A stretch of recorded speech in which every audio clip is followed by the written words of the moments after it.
like risk. I mean, I mean, I sort. Would you like to turn me on? I mean, fear is a sign of great intelligence. I mean, there's lots of things that I do here at work, but part of that is I deal with risk.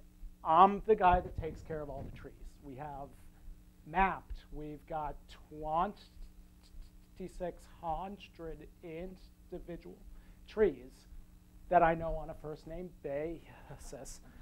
And of those, 50, 60 of them, they're near dead.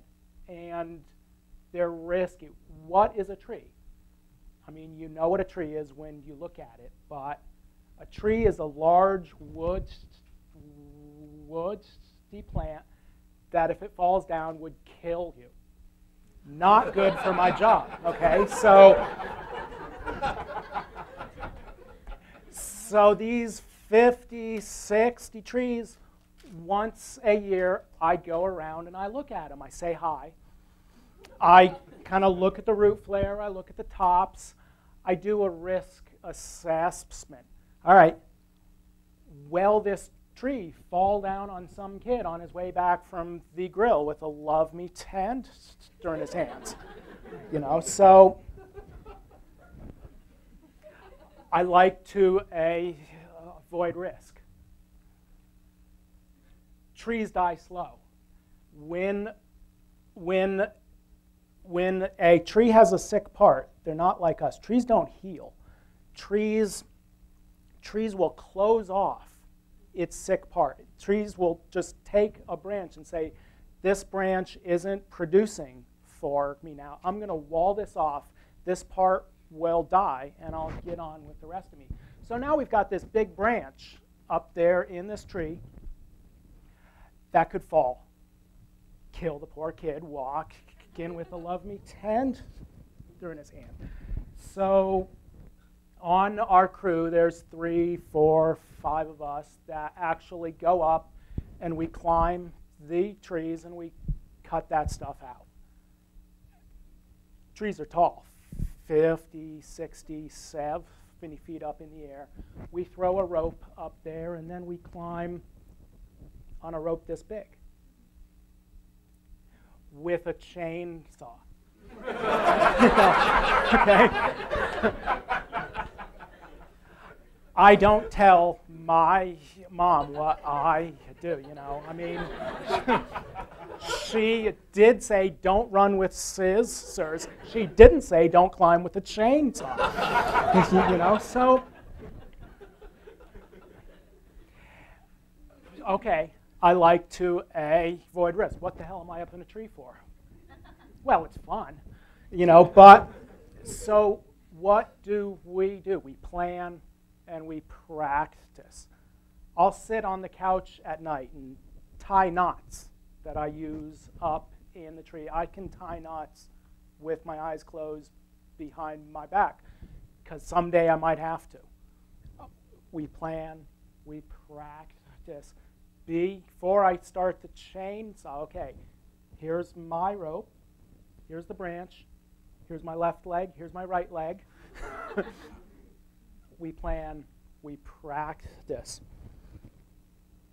In my personal life, too, I run away from risk all the time. I turned 39, 40. I took this job. My last job, I ran a garden center, and I was in great shape. Started here.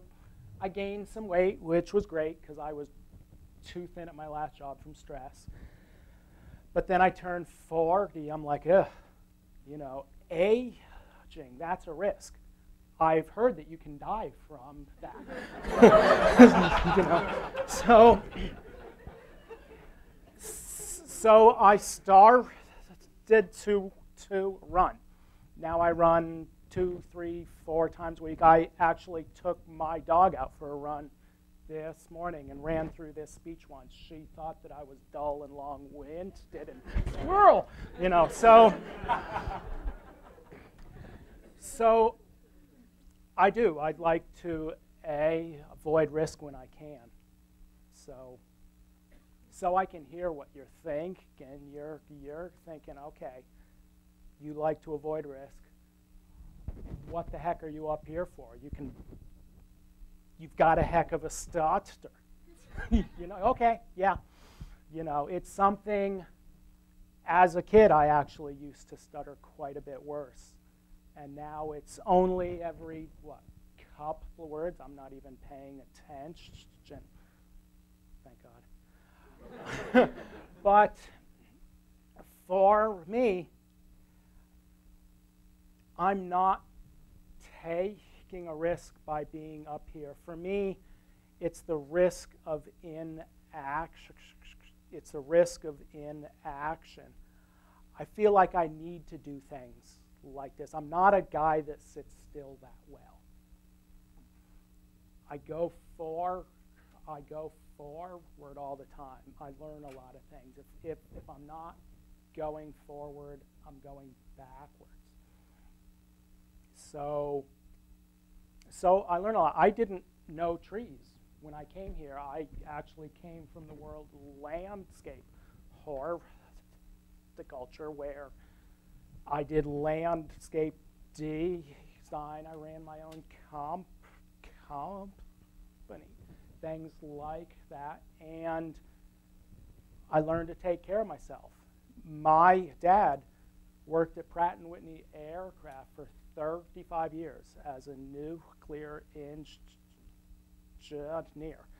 He was actually hired right out of K-State to design a nuclear-powered airplane.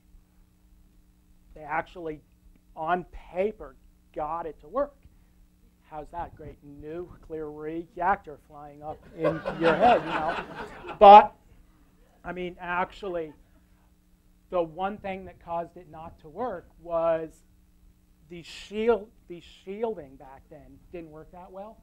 So they could fly the plane for like 2-3 weeks. They didn't have to come down. But when they did come down, they calculated the plane would have to go to the airport and sit in its own spot for a week, and nobody could go near it because it was radioactively hot. So they scrapped that, and my dad got shuffled around, and he did a bunch of things at Pratt & Whitney for 35 years. And ingrained in that, to me, was this sense that I'm going to go work for a place, and I'm going to be there a long time.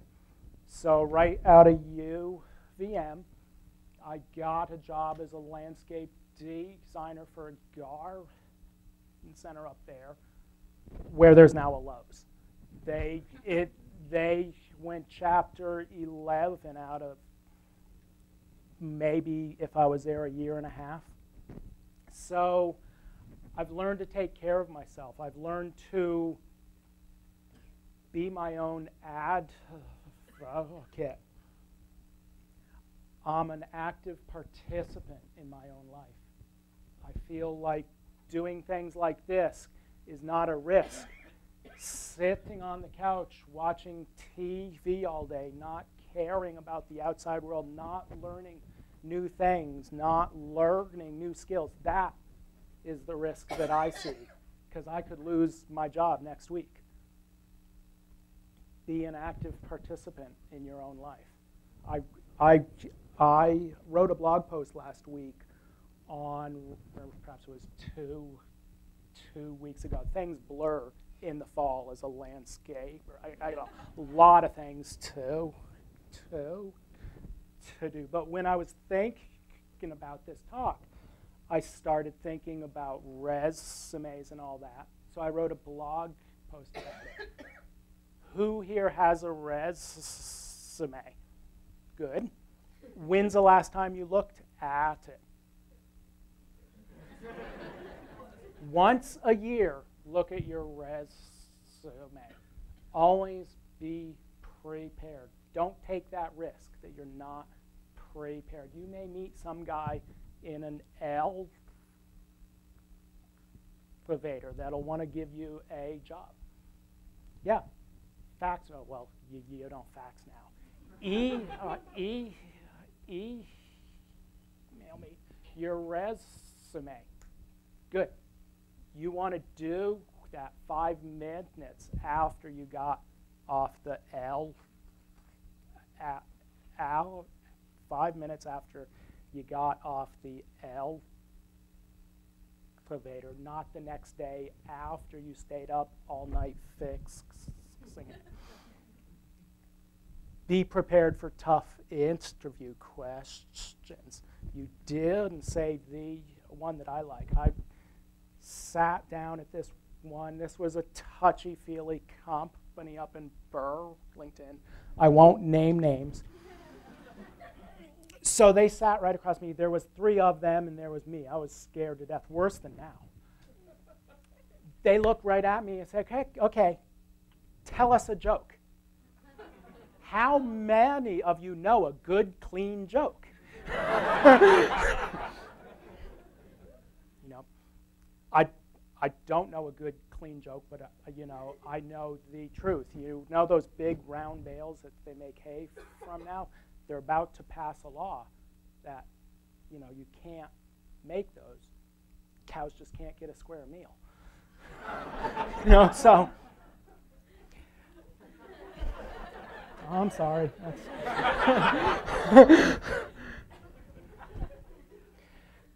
Be an active participant in your own life. Run away from risk whenever you can. Thank you.